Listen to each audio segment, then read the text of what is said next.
বাবা হচ্ছে প্রবাসী, মানে বাংলাদেশে আমরা একসাথে খুব কম থেকেছি, বেশিরভাগই সে বাইরে আছে অনেক বছর, মিনিমাম 12-13 বছর।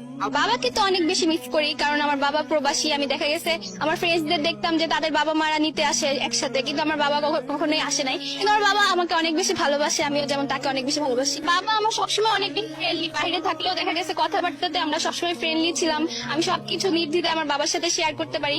দেখা গেছে আমার অনেক ফ্রেন্ডদের বাবার অনেক বেশি স্ট্রিক্ট থাকে, কথা বলতে পারে না, ভয় পায়। আমার বাবার বেলা সেটা কখনোই ছিল না, সে অনেক বেশি ফ্রেন্ডলি, সবসময় আর কি ভিডিও কলেই কথা বলা হয়।